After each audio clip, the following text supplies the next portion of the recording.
Hi, and welcome to our last in-studio Swampcast. Robbie, Andreu, and Pat Dooley coming to you from the Gainesville Suns Plus Studios.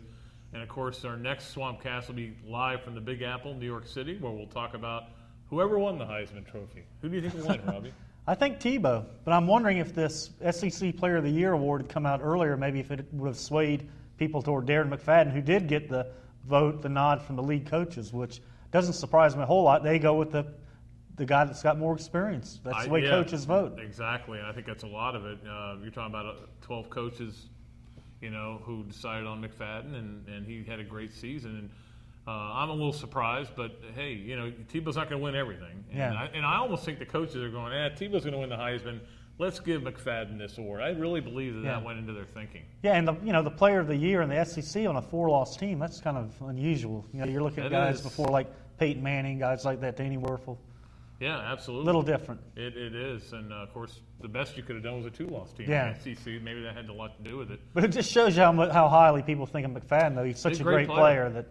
And I've said all along, Robbie, I have no problem with anybody who votes for McFadden over Tebow. None whatsoever. No. He's a great athlete. There's a good argument to make there.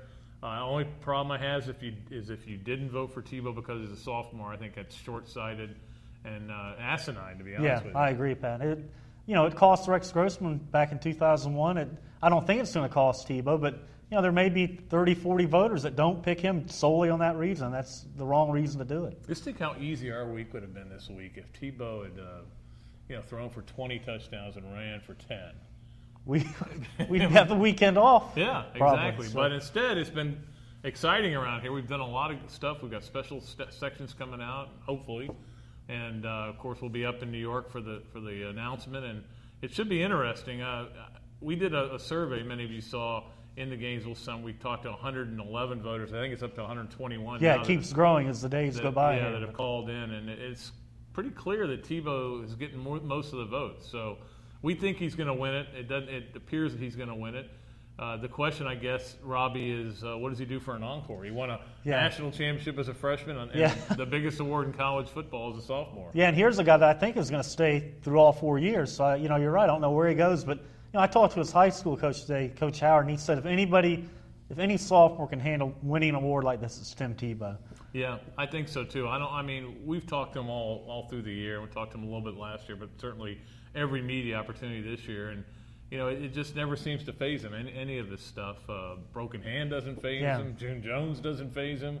Nothing seems to faze him. So he's a kid that is driven to win, Pat. It's not about records. It's not about stats. It's all about winning. I've never seen a guy take losses harder. And Coach Howard was saying the same thing, that losses just devastate this kid. And it's all about winning to him. And if he doesn't win this, it's not going to bother him. It's not a team thing. Yeah, I really don't think it will. In fact, I think it may be a little bit of a motivator. If somehow McFadden did jump up and beat him, I don't think it'll happen, but it could. It could. We talked to 120 voters. We only had 2 in the state, Robbie, and neither one of them were us, and we both voted for Tebow. Yeah. Most of the guys I know in the state are voting for Tebow. I'm pretty sure Danny Werfel voted for Tebow. I'm pretty sure, but Spurrier, no, we don't know. We don't know about him because McFadden went for like 900 yards against Steve's defense, and he won't give us. I talked to him yesterday; he wouldn't give us his vote. But the bottom line is, we'll see how he handles all this. The funny thing to me, Robbie, is where are they going to put his jersey? I don't know. They need to maybe build another wall in the stadium. They might have to. Well, the way they have it is perfect. Werfel and Spurrier on the corners there, and I don't know where they're going to put it. I've talked to some Florida people, and they're like, we got to have a meeting about that, figure it out. But who'd have thought, Robbie, who'd have thought you would have a guy come to school with so much hype, so much attention, have this unbelievable freshman year where he becomes a cult hero, and then he overachieves for all the hype. Yeah, it's amazing. I've never seen a guy with the build-up that even goes beyond that. And, you could kind of see it coming last year when he got in that Kentucky game, and the people wanted him to keep playing to see what he could do, and it kind of just carried on from there. And like you were talking about, the whole Tebow hype to you started at that Alabama game 3 years ago when Alabama fans were chanting his name during his visit there. And didn't you kind of get the feel he's going to Alabama, man? This is unbelievable what's going on here. What we didn't know, and we found out later, and find out really a little bit every day, is what a Gator he was. Yeah. Then and is now. He was He's the kind of kid that used to cry after losses then when he was just a kid. And he said during close games he'd leave the room. He'd bolt from the room. He couldn't bear to watch. That's right. Kind of like your brother. Yeah, he'll do that too. He will. I've seen him do that. But we'll see what happens. It'll be interesting. As we said, we're looking forward to going up there. Now, you were up in 01 with Rex. Yeah. I haven't been since 96 with Danny. It's going to be kind of sad for me not to have the old Downtown Athletic Club. Yeah. It was a lot different last time, very antiseptic kind of, and you were so far removed from the ceremony that, You're not even in the same building. No, you're not. They bring them over later on. But yeah, the DAC, the Downtown Athletic Club, had so much history in that, that great bar that they would walk into after the ceremony was so. That was the best part. It really was cool though. Yeah, I just walking through the halls and seeing the pictures, the portraits of all the winners. It had a certain feel to it. But hey, it's not going to make, if Tebow wins this Heisman, it's not going to make it any less enjoyable for him. Yeah, not with all those past Heisman winners around. He's looking forward to that. He said that the other day. So now Danny will be there. Steve won't be there, but he will be at the dinner on Sunday night or Monday night. Yeah. So he'll be at the dinner. So it'll be 3 Gators, and if Tebow does win, that will put Florida #1 in the state of Florida. I don't know if you knew this or not. And you told me earlier today, so yeah, I did. Oh yeah, know. I did.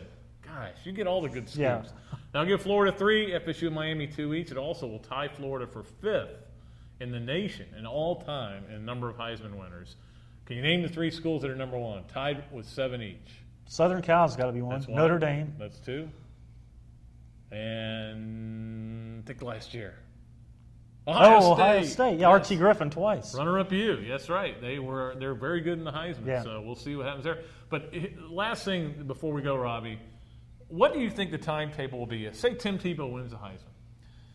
Florida has a Ring of Honor. They put 5 guys in now.